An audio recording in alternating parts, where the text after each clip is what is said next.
Hi guys, I'm J. Michael. Welcome to my channel. And we're back with another bike review.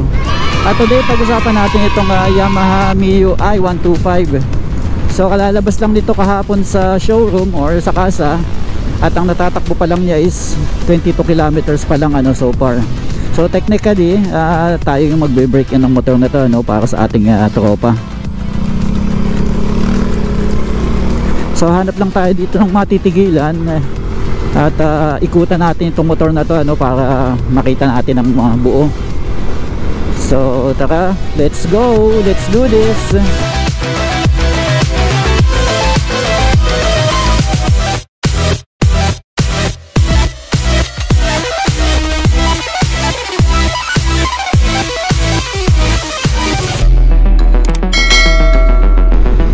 Shoutout nga pala kay Justin, yung kasama natin.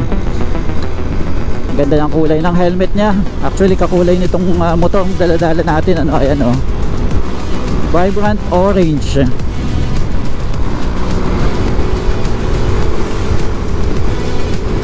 Quezon. Ang ganda ng climate ngayon. Hindi mainit. By the way guys, andito pa rin tayo sa Quezon So ito yung kalsadang papunta ng Plaridel, Quezon or Siain. Ayan, kung nakikita nyo yung isda na malapit ng maputol, ayun. So yan yung boundary ng Gumaca, Quezon at saka Plaridel, Quezon. Ayan, puro dagat dito guys.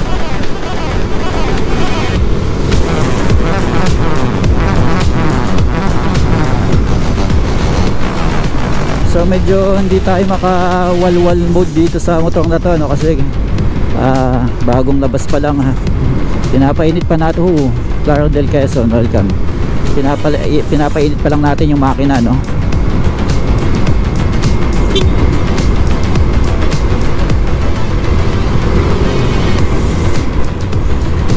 at pinapakaramdaman pa lang natin.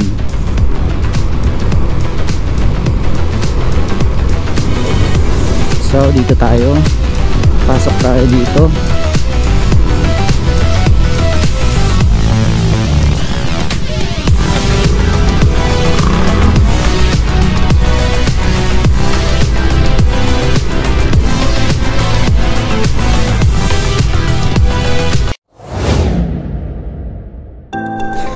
So yun guys, punta tayo dito sa instrumental panel niya or dito sa may gauge niya. Analog pa rin siya. Ayan, so far nakaka 24 kilometers pa lang tayo fuel gauge na ito sa baba. And then yung kanyang signal left and right andito. Check engine andito sa may parting baba, kulay orange. High beam kulay blue andito sa may parting lower left corner, and yung eco mode na doon sa taas. So yan yung kanyang instrumentation panel para siyang jewelry box. So medyo maganda namang tingnan kasi may mga edge or hindi siya basta bilog lang. And then sa salamin niya ito oval shape siya, hindi pa yung dahon type yung medyo patilos na design. So tama lang din yung kanyang yung arm dito, yung bakal yung steel. So hindi siya lumagpas sa ating handlebar. So sa singitan, since maiksi yung kanyang handlebars, madali siyang isingit sa mga traffic lalo na ako sa Manila. Ang kanyang brake, ito right and left, likod at harap. Meron din siyang lock ito. So ayun, nakalock na siya. Color silver, hindi siya color black. And then dito sa baba makikita natin may maliit siyang pocket so kasya naman ang mineral water at saka yung gloves natin kasya. May maliit din pocket dito kaya lang sobrang liit, so ang hirap din dukutin kung meron tayong inilagay ng mga barya Tapos meron siyang hook dito capacity niya is 1 kg. So maganda nun kung meron tayong backpack, pwede natin ilagay dito. Susian niya ito, mechanical key pa rin. So meron naman siyang lock. Pag twist natin sa left, ayan, maglalak siya. And then twist natin sa right para ma-open. Gamit din itong susi, itong opposite side ng susi. So ito yung kanyang bukasan ng upuan. Ayan, pag twist natin sa left, mag-open dito. Ayan, hindi siya ganong kalakihan pero hindi siya ganong kalsing liit ng kagaya ng Mio Salty natin. So dito walang kakasyang helmet. Ang kakasya lang itong dala nating camera and then mga manual. So kasya itong gloves natin, tsaka mga wallet, cellphone, mineral water, kapote. So yung mga essentials. Mayroong tools dito sa ilalim ng upuan. Ito basic tools lang, ano, screwdriver, Phillips screw, and then itong pantanggal ng spark plug. So capacity is 4.2 liters. Ito yung gasolina natin. So enough na yun para makatakbo tayo ng medyo malayo-layo din, ano. So claim by Yamaha, it's 46 kilometers per liter ang kayang takbuhin niya. So dito sa baba, foot peg, side stand. So maganda nito, another safety features niya, pag binaba natin tong side stand, mamamatay yung makina, no. Ayan. So meron din siyang kickstarter to, just in case na lobat yung battery natin, may emergency, mapapa-start natin yung motor kasi merong kickstarter. Single shock sa likod. At ang maganda nito, medyo malapad yung cover niya, no, dito sa likod. Hindi masyadong papasok yung dumi dun sa makina. Lalo na pag tag-ulan, mga putik-putik hindi papasok dun. Sa paglabas ng kasa, meron na siyang decals sa mugs niya, no. Ayan. Ayan, out of the box, mayroong decals na Mio, may orange na sticker siya, white na Mio yung pangalan. And then sa likod, drum brake pa din siya, no. Drum brake siya. Sa harap, single disc brake sa harap, single piston, single disc brake. Ayan, nakikita nyo. At ang lapad ng gulong niya sa harap is 70 by 90 by 14. At sa likod is 80 by 90 by 14. So wala siyang swing arm, ano. Ang maganda dito, madaling magpalit ng gulong. Pag nasiraan ka ng gulong, papavulcanize ka, ando na agad yung nut, madaling tanggalin, hindi mo na kailangan tanggalin yung pipe. So ito, may plastic na cover dito, heat guard, and then yung pinakatambutso niya, no. By the way guys, hindi pa ito tubeless, meron siyang interior. Ayan, makikita nyo may nut siya. So sa harap ganun din, hindi siya tubeless. Sa harap, bulb type pa din yung mga ilaw niya, pati yung signal light. Ganon din sa likod.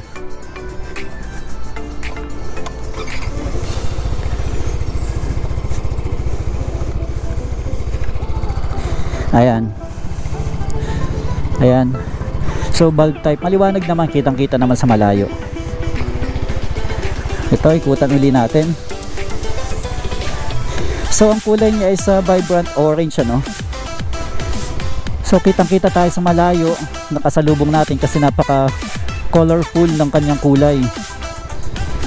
At ipopost ko na lang kung ano yung mga available color dito sa aking screen, na ipapop out ko na lang sa aking screen. So hindi rin masyadong magpuputik yung ilalim kasi meron ding cover sa engine, ano. So meron ding engine cover. Ayan.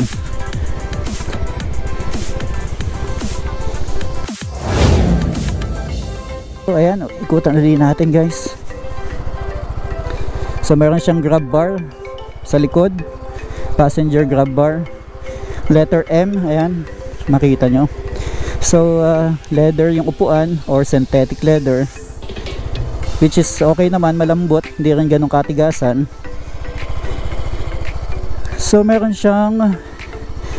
din siyang parang carbon fiber yung design ng plastic dito sa harapan, tsaka dito, ano. By the way guys, this is the basic model ng i125 na Mio, ano. So dito may decals siya. Ito yung decals niya. So I think that's it. May emblem dito sa harap, Yamaha emblem, Mio. So blue core technology din siya, kaya reliable yung engine at saka matipid sa gas. So I think that's it for this motorcycle review, no. Kaya ngayon, be-break in natin, test drive din natin para malaman natin yung play ng suspension, yung braking power niya, at saka yung sa paahon, ano. Though break-in period tayo at natatakbo pa lang natin is 24 kilometers mula sa bahay. By the way, andito ako sa tabing dagat ng Plaridel, Quezon, ano, ayan. Ito yung abandon na port. Ayan.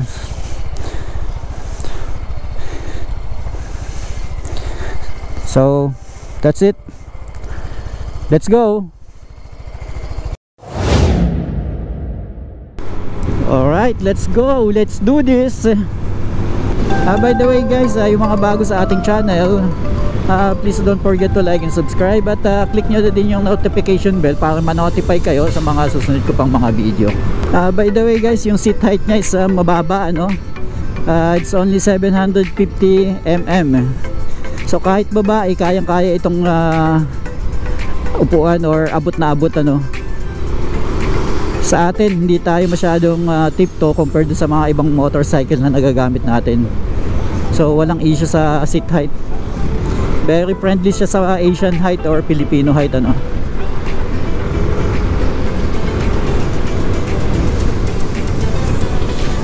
Ngayon, may lubak tayong mga nadadaanan. So okay naman guys yung suspension niya. Hindi naman tayo tumatalbog-talbog, ano.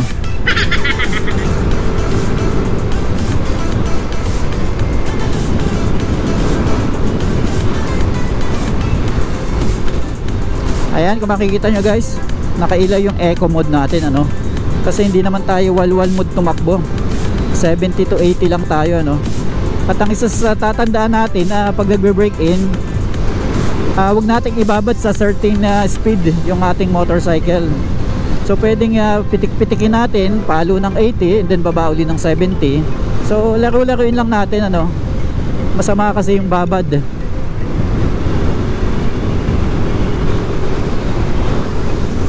So para dito sa break-in na to, target ko is hanggang 80 lamang, ano. Maximum top speed ko ngayon. Though nakaka-tempt na i-top speed o ihataw, wag. So wag nating iwalwal mood muna. Siguro after first change oil, yan, pwede na. And yung ating gasolina dito na gamit is unleaded lang, or yung regular lang, kasi lahat naman ano na unleaded. So regular